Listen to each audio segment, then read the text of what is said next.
Tonight, calls for Baroness Mone to be expelled from the House of Lords after admitting lying about her role in a PPE contract during the pandemic. I think it's a disgrace, it's disgusting. She should have told the truth to start with, and her doing that, supposedly helping, they were only helping themselves.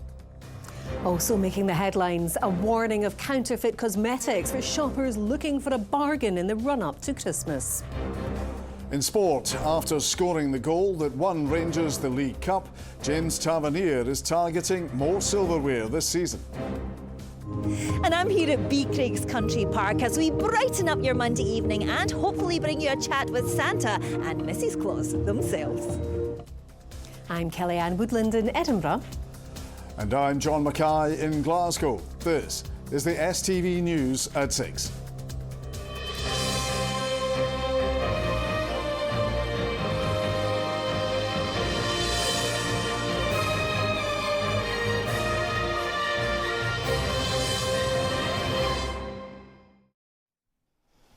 Good evening. The businesswoman and Conservative peer Michelle Mone is facing calls to be expelled from the House of Lords. She has admitted lying about her role in a contract for PPE during the pandemic that netted a £60 million profit. Baroness Mone broke her silence in a TV interview yesterday. The Prime Minister, Rishi Sunak, says the matter, which is under police investigation, is being taken incredibly seriously. Our Westminster correspondent, Paris Goutsianis, reports. From an oath in ermine, I, Michelle, Baroness Mone, to an apology over PPE. I wasn't trying to pull the wool over anyone's eyes, and I regret and I'm sorry for not saying straight out, yes, I am involved. After months of denials, Michelle Mone admitted yesterday that she was involved in supplying PPE during the pandemic. I made the call to Michael Gove. What did you say to him? I just said, we can help and we want to help.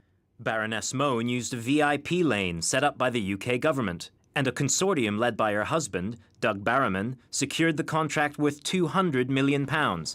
Profits of £60 million are held in trust, so Baroness Mone and her children will eventually benefit. The matter is now being investigated by the National Crime Agency, and the UK government is suing the company, PPE MedPro. On a visit to Scotland, Prime Minister Rishi Sunak was asked for his response. What I'd say is the government takes these things incredibly seriously, which is why they're pursuing legal action against the company concerned in these matters. That's how seriously I take it and the government takes it. The well-known businesswoman has often talked about pulling herself out of a childhood of poverty in Glasgow. But on the streets of the East End today, there wasn't much sympathy for her position. I think it's a disgrace, it's disgusting. Public money, she should just be kicked out. Had we all that money, take it. She didn't need money to start with, but she should have told the truth to start with. And her doing that, supposedly helping, they were only helping themselves. That's all they were doing. But also offered this defence. Saying to the press I'm not involved to protect my family, can I just make this clear? It's not a crime. Opposition parties are not impressed and claim the government has questions to answer too. This needs to be seen in its context. Under this government, £7 billion was lost in fraud during COVID. That's taxpayers' money. We had a Conservative peer who had no interest and no background in manufacturing PPE, getting a contract from her Conservative colleagues of £260 million. That raises massive questions about Tory sleaze, which I think this place has to answer. By breaking her silence, Miss Mone must have hoped she was easing the pressure on her family. But the scrutiny has only grown, on her and on the government. Paris joins us now. So, Paris, what's the reaction been now that Rishi Sunak has waded into the row? Well, Michelle Mone has reacted angrily to the Prime Minister's comments, saying the UK government and the NHS were well aware of her involvement in the contract. In a series of tweets, she's pointed the finger at ministers and senior government officials. Opposition parties say she should be expelled from the House of Lords, where she's been on a leave of absence since last year. And today, even some Conservative peers have said Baroness Mone should not return. Meanwhile, it's emerged that she's no longer a member of the Conservative Party. In fact, it's not even clear tonight whether she was ever a member. Remarkably, the party isn't able to confirm that. Just one of the questions that still remains to be answered.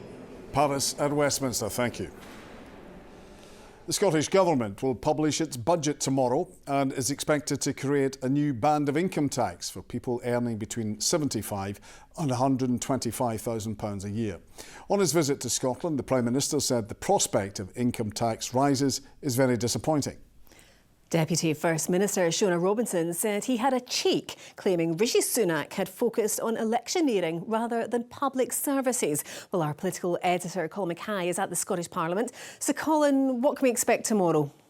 Well, the Deputy First Minister says it's going to be a tough budget. She talked a lot today about priorities, which sounds a bit like political speak for what used to be known as efficiencies. Used to be political speak for cuts. There will be cuts tomorrow. Now, a new tax band is also widely expected. What the STUC have proposed is a 45p rate for earnings between £75,000 and £125,000 a year. That could bring in an expected extra £60 million a year. Now, that's not enough to offset the freeze in council tax that we're also expecting tomorrow, and it's nowhere near enough to fill a black hole in the budget thought to be up to £1.5 billion.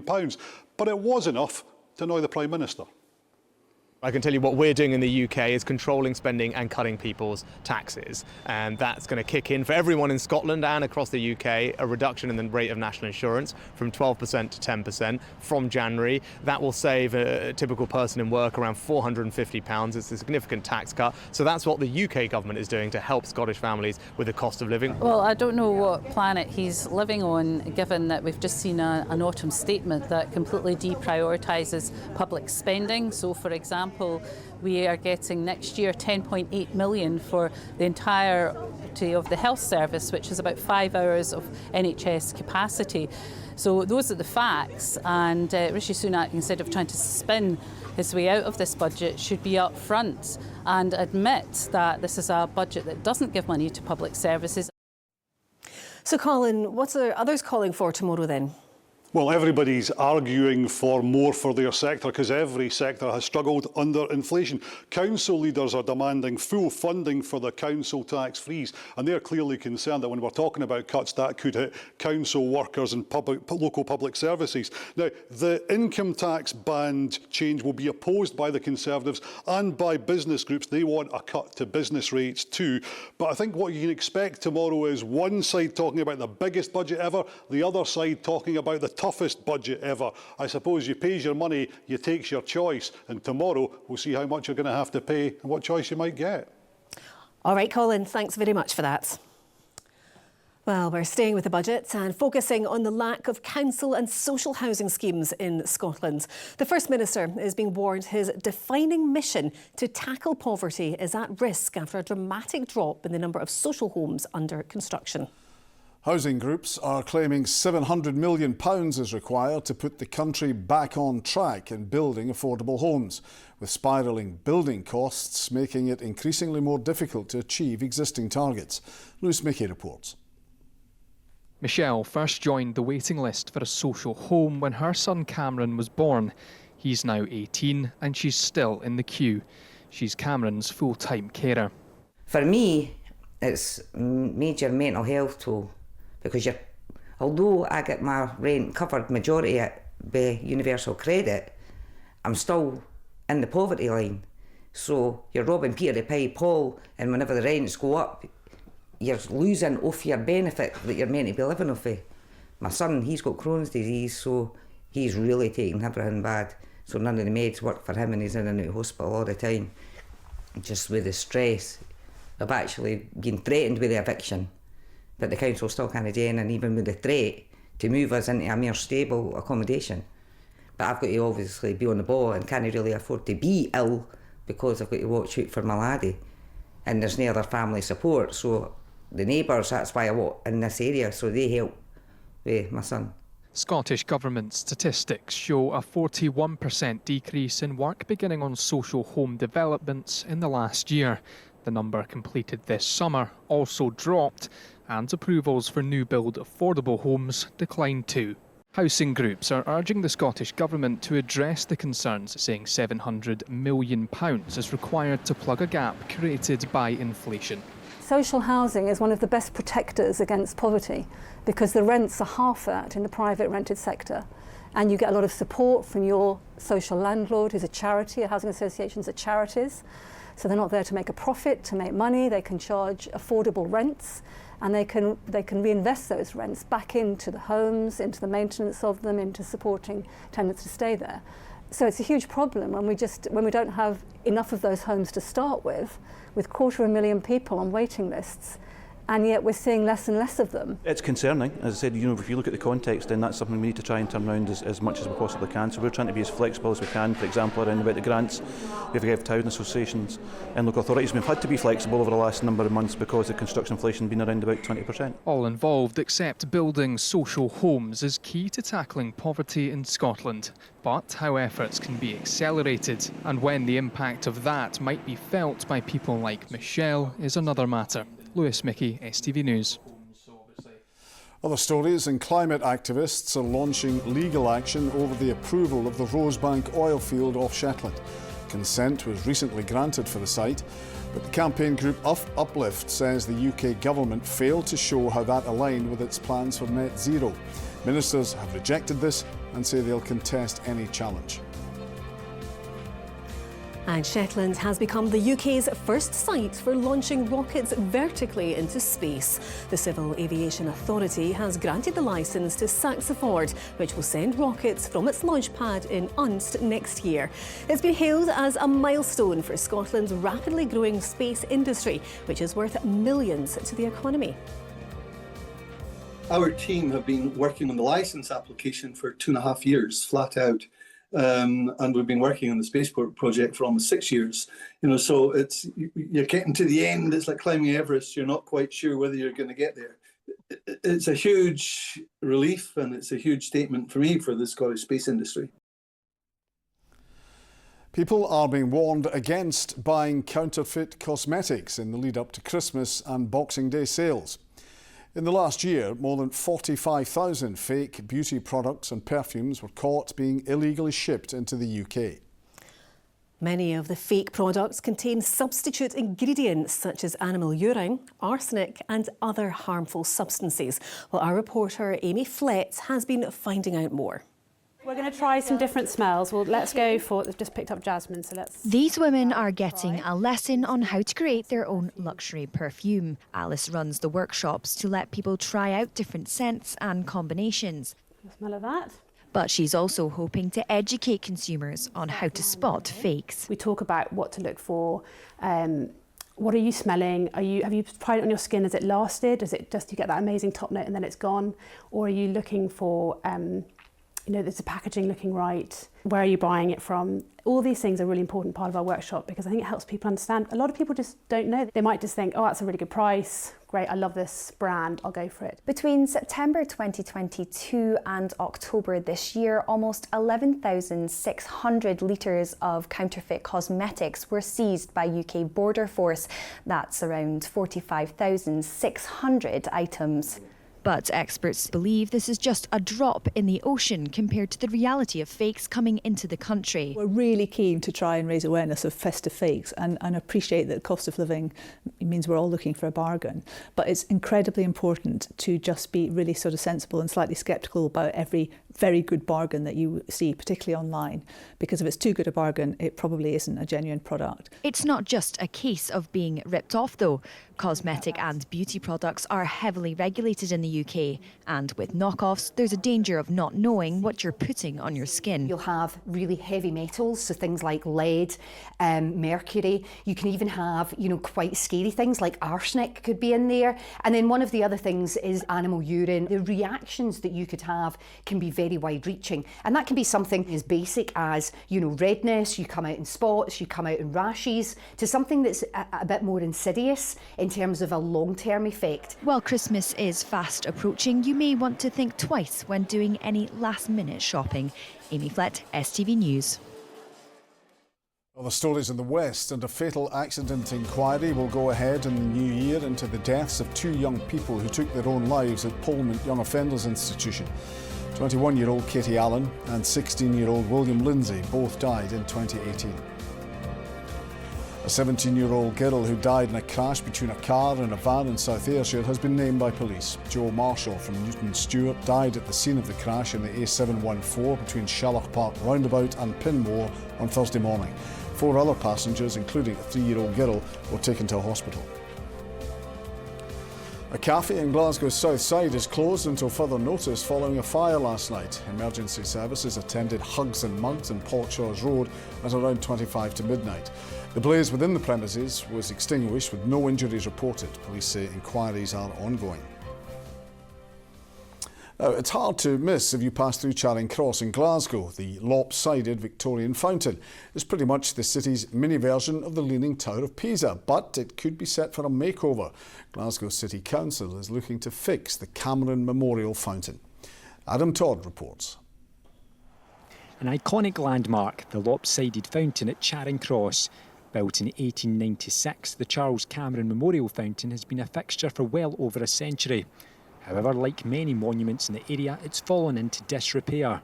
But now, Glasgow City Council is aiming to return it to its glory years. Well, I think people are generally really interested in heritage in Glasgow, and I think that people have begun to notice it's looking a tiny bit sorry for itself. And they've also begun to notice that, there's sort of like plants growing out of it. It's quite difficult to maintain it because it's so close to the junction of Sauchiehall Street joining on the inner ring road. So I think a few people have noticed the terracotta needs some work. The fountain is well known for its tilt. First reported in 1926, checks were made at regular intervals until the Second World War in 1939. Further measurements and checks are understood to have taken place in 1974 and in 1995, when a cost was also established to straighten the fountain. However, it's unlikely the tilt will be fixed anytime soon. It's potentially going to stay, the tilt. We'll investigate why the tilt is there, and we'll look at any remedial work that needs done because of the tilt, but at the moment we envisage that the tilt would likely stay. Although costs have yet to be established, the council says it's determined to keep Glasgow's heritage alive. There's obviously been a wee bit more damage over the past number of years, with some storm damage, bits of the terracotta falling off, and really it's imperative that we get the repair work done now before it would fall into any more disrepair. I mean, we do really value our city's heritage. Obviously, in an era of tightening budgets, having the money available to do all of the work that we'd want to do all of the time just isn't there. But as soon as we have pieces of money available and get plans in place, we'll be looking to do this wherever we possibly can. While it may not have the glamour of the Leaning Tower of Pisa, it's clear there's a desire to keep this city landmark in good shape for decades to come. Adam Todd, STV News. Now, Rahman is here with the sport. The first silverware of the football season has been won, Rahman. As John, League Cup final at Hampden yesterday between Rangers and Aberdeen. It wasn't a classic. Rangers came out on top, and after helping his team win the trophy, James Tavernier is targeting more silverware. Good evening. James Tavernier says winning the League Cup was long overdue and should give Rangers momentum for the rest of the season. The Abbots captain scored the only goal of the final against Aberdeen at Hampden.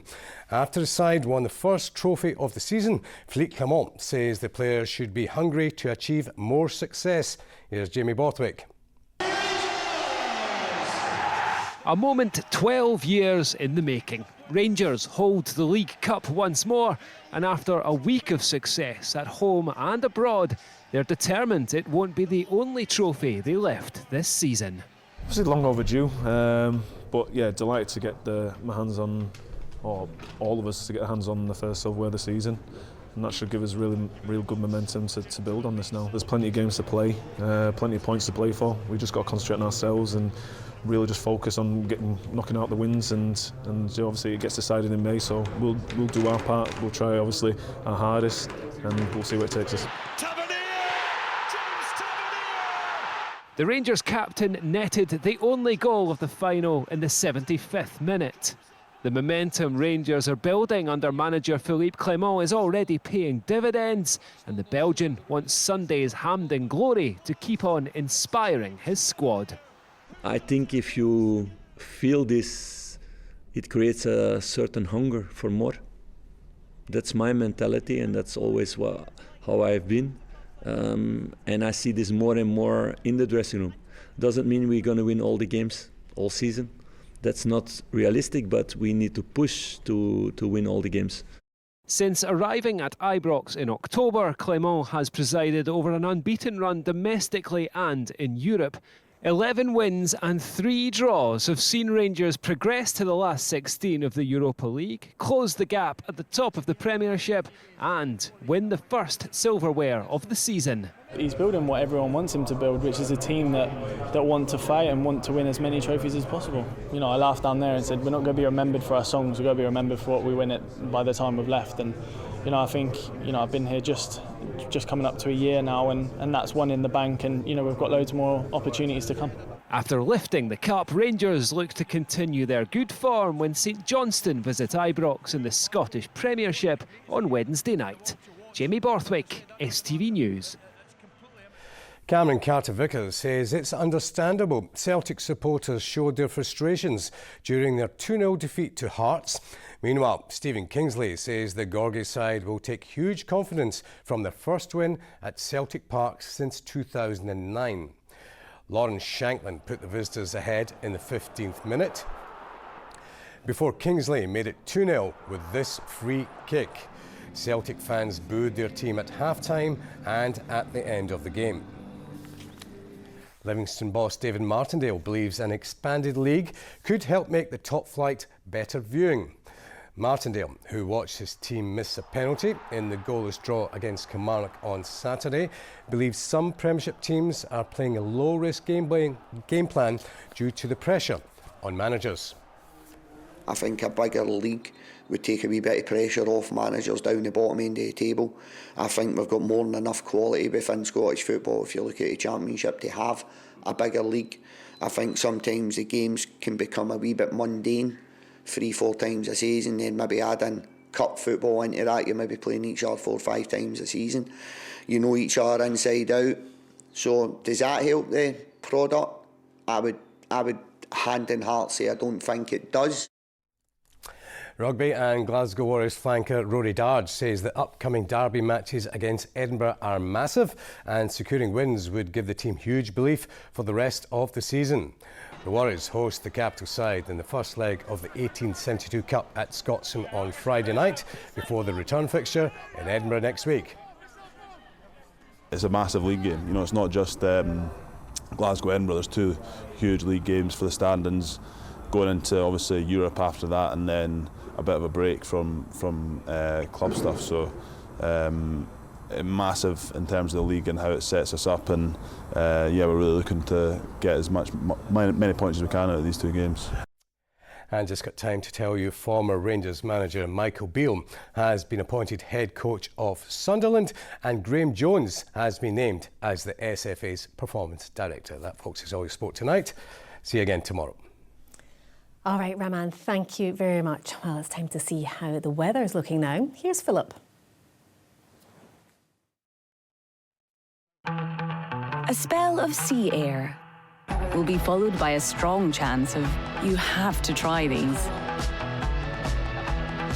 TUI sponsors STV Weather.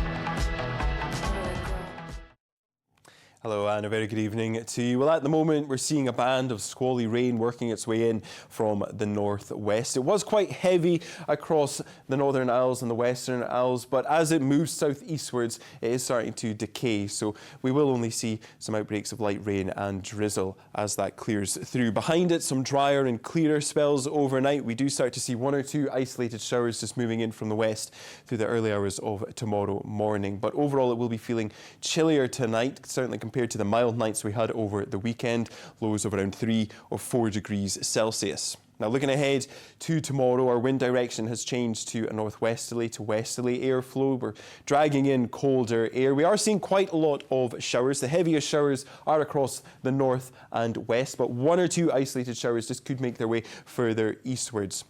Because of that colder air, it does mean they will be of a wintry mix. We'll see a mixture of rain, hail or sleet. Snow is confined mostly to the higher ground. Between the showers, we will be seeing some brighter, sunnier spells, with those temperatures more on average for the time of year. Highs of 9 degrees Celsius for the likes of Troon. Now, looking ahead to Wednesday, and overall it will be turning very wet and very windy. We've got tightly packed isobars giving us strong winds, some fairly widespread rain and highs of around 9 or 10 Celsius. Bye-bye.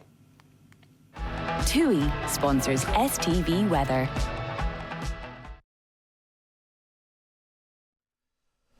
And finally, Christmas attractions around the country are gearing up for their busiest week as visitors flock to soak up some festive fun in the run-up to the big day.